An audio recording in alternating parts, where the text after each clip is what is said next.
আল্লাযীনা ইউনফিকুনা ফিস সাররাই ওয়াদ দাররা,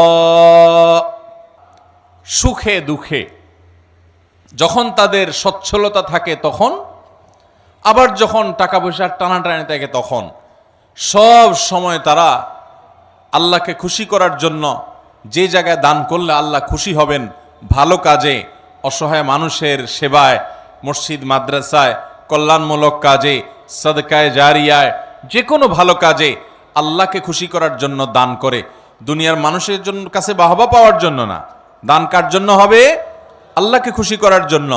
এমনকি আরশের নিচে ছায়া পাওয়া মানুষগুলোর মধ্যে থেকে 7 শ্রেণী মানুষের ভিতরে 1 শ্রেণী হলো যারা দান করে, এমনভাবে দান করে যে তারা এক হাতে দান করে, অন্য হাতও টের পায় না। আর আমাদের তো আজকাল আল্লাহ তাআলা কোনো ভালো কাজ করার তৌফিক দিলে, একটু দানের তৌফিক দিলে আমরা নাম বলতে বলতে, প্রকাশ করতে করতে, নাম ফুটাইতে ফুটাইতে, জাহির করতে করতে ওইটার সওয়াবের আর কিছুই বাকি থাকে না, বরং সেটা শিরকে আসগরের গুনাহে লিপ্ত হয়ে যেতে হয় রিয়া করার কারণে। মোহতারাম হাজরিন, সচ্ছলতায় অনেকে দান করে, কিন্তু আল্লাহর এই মুত্তাকি বান্দারা শুধু সচ্ছল থাকলেই দান করবে না, দিনকাল যখন একটু খারাপ যায়, কেনা বেচা দোকানে একটু কম হয়, তখনও সে অকাতরে দেয়, দিতে থাকে, কোনো কার্পণ্য করে না।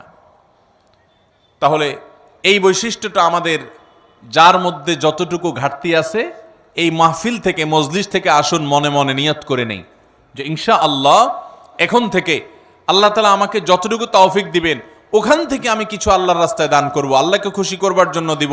এবং যখন আমদানি ইনকাম অনেক ভালো তখনও দিব, যখন ইনকাম নাই, একেবারে টানাটানি আছে, ওখান থেকে একটু বাঁচিয়ে হলেও দিব। কারণ আল্লাহ তাআলা আমার দানের পরিমাণ দেখবেন না, আল্লাহ দেখবেন আমার সামর্থ্যের তুলনায় আমি কতটুকু করলাম। ঠিক না বে ঠিক?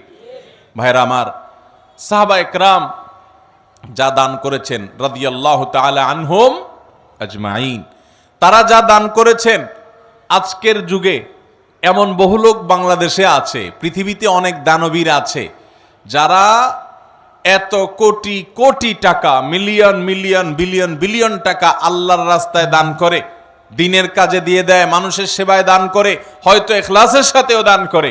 পরিমাণ এত বেশি যে সব সাহাবী মিলেও এত টাকা দান করার সুযোগ পান নাই। কথা বুঝেন নাই? সাহাবীদের যুগে এত সহায় সম্পদ তো ছিল না। তারা যা দান করেছেন যদি পরিমাণ একত্র করেন, তাহলে আজকের যুগে এমন বহু পয়সাওয়ালা আছেন যে এক একটা মসজিদ মাদ্রাসার পিছনে 20-50-100 কোটি আরো অনেক বেশি খরচ করে ফেলেছেন। আছে না নাই? দেখা যাবে যে সাহাবা একরাম সবাই মিলে যা দান করছেন সেগুলোর বাজার মূল্য বের করলে এরকম একজনের দানের সমানও হবে না। এই হলো পরিমাণের অবস্থা। এবার আসেন দেখি ফজিলত এবং মর্যাদার অবস্থা। নবী করিম সাল্লাল্লাহু আলাইহি সাল্লাম বলেছেন সাহাবীদের সম্পর্কে, তোমাদের কেউ যদি উহুদের পাহাড় সমপরিমাণ স্বর্ণ আল্লাহর রাস্তায় দান করে, তো আল্লাহর নবী সাল্লাল্লাহু আলাইহি সাল্লামের সাহাবীদের কেউ সামান্য 1 মুদ পরিমাণ অথবা তার চাইতেও কম পরিমাণ আল্লাহর রাস্তায় কিছু দান করলে সেটার যে পরিমাণ সওয়াব হবে, তোমাদের উহুদ পাহাড় সম পরিমাণ স্বর্ণের দানের সওয়াব ততটুকু হবে না। কিসের কারণে ভাই? তাদের দানের ভিতরে যে ইখলাস ছিল, তাদের জানের ভিতরে যে নিষ্ঠা ছিল, নিয়তের ভিতরে যতটা নির্ভেজাল ছিল, আমাদের দান আজ এতটা নির্ভেজাল। তাদের উপার্জন যত হালাল ছিল, তাদের ভেতরকার নিয়ত যত খালেস ছিল, আমাদেরটা ততটা না। এই জন্য ভাইরা, মুত্তাকি মানুষ হিসাবে আমরা সুখে দুঃখে সর্বাবস্থা দান করব। শুধু দান করলে হবে না, আল্লাহকে খুশি করার জন্য দান করব।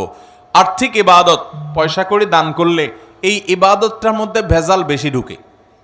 এই ইবাদতটার মধ্যে ভেজাল কেন ঢুকে? ভেজাল কারণ নিজের ভেতর থেকে নফস বলে, প্রবৃত্তি বলে, মন বলে, এতগুলো টাকা দিয়ে দিলাম, একটা বারের জন্য যদি আমার নামটা ঘোষণা না দেয় কেমন হয়? আমরা একটু বলতে পছন্দ করি, জাহির করতে পছন্দ করি। কিছু মানুষকে শুনাইতে পারলে নিজের কাছে একটু ভালো লাগে যে হ্যাঁ, তারা জানবে আমি দান করছি। এই রোগটা আমাদের মধ্যে আছে না নাই? ভাইরা আমার, এটা কোনো ভালো গুণ না। হ্যাঁ, কোনো ব্যক্তি যদি প্রকাশ্যে দান করে, মজলিসে দাঁড়াইয়া 50,000 1 লাখ টাকা কোনো ভালো কাজে দিবে নিয়ত করেন, তার উদ্দেশ্য থাকে যে আমার এটা শুনে আমার বন্ধু বান্ধব অনেকে আছেন তারাও অগ্রসর হবে, তাহলে সেটা ভালো। মানুষকে উৎসাহিত করার উদ্দেশ্যে করছি, আমি দানবীর এটা জানানোর দরকার নেই, এই উদ্দেশ্যে করলে ভালো।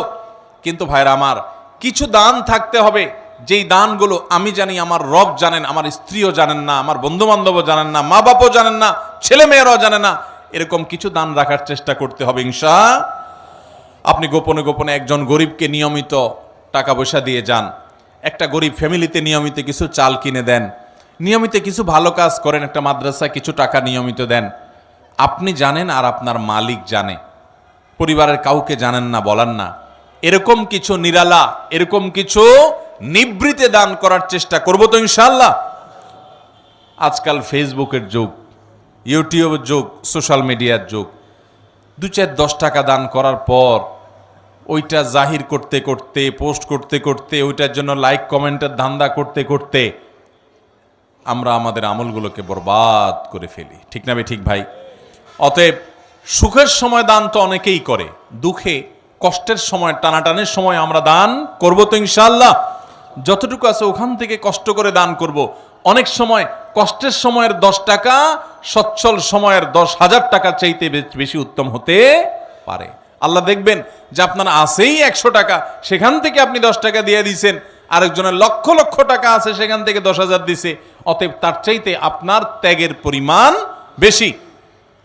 অতএব সর্বাবস্থা দান করব তো ইনশাআল্লাহ। ভাইরা আমার, আমরা গুনাহ করলে কার ক্ষতি হয়? আল্লাহর ক্ষতি হয়। আল্লাহর কোনো হুকুম লঙ্ঘন করলে আল্লাহর ক্ষতি হয়। আল্লাহর কোনো ঠেকা আছে ভাই? আমরা দুনিয়ার সব মানুষ মিলে যদি একত্র হয়ে সবাই মিলে যদি হারামে চলে যাই, আল্লাহর কোনো লস আছে? আল্লাহর কোনো লস নাই। আর আমরা সবাই মিলে যদি আল্লাহর গোলামি শুরু করে দিই, আল্লাহর কোনো লাভ আছে? আল্লাহর কোনো ঠেকা নাই ভাই। এই জন্য নিজে অপরাধ করে, পাপ করে যে নিজের প্রতি অবিচার করি, আও যালামু আনফুসাহুম, নিজের প্রতি যদি নিজে অবিচার করেন, অশ্লীল কাজে লিপ্ত হন, এরকম কোনো কাজ করার পর যাকারুল্লাহ, আল্লাহর কথা স্মরণ হয়, রে আমার সৃষ্টিকর্তা আল্লাহ তো দেখছেন, তার কাছে তো জবাবদিহি করতে হবে, এটা মনে হওয়ার সঙ্গে সঙ্গে ফাস্তাগফারু লিযুনুবিহিম, সাথে সাথে ওই অপরাধের জন্য আল্লাহর কাছে মাপ চায়। ওমাইয়া ফিরুদ্দুনুবা ইল্লাল্লাহ, আর সে জানে আল্লাহ ছাড়া কেউ মাফ করতে পারবে না এই অপরাধ থেকে, এজন্য সে আল্লাহর কাছে ওইভাবে কায় মনোবাক্যে মাপ চায়। এই বৈশিষ্ট্যটা থাকবে যাদের, মুত্তাকিদের, যে কোনো গুনাহ হলে মানুষ হিসাবে গুনাহ হয়ে যেতে পারে, যখনই গুনাহ হয়ে যাবে সাথে সাথে বিলম্ব না করে দ্রুততার সাথে আল্লাহর কাছে মাপ চাইবে, আল্লাহর কথা স্মরণ হবে, আরে আমি তো এটা করতে পারি না ইমানদার হিসাবে। ওয়ালাম ইউসিরু আলা মা ফাআলু ওয়া হুম ইয়ালামুন, এবং একটা পাপ একবার হয়ে গেলে নিজেকে নিজে সে ভৎসনা করে, রাগ করে, নিয়ন্ত্রণ করে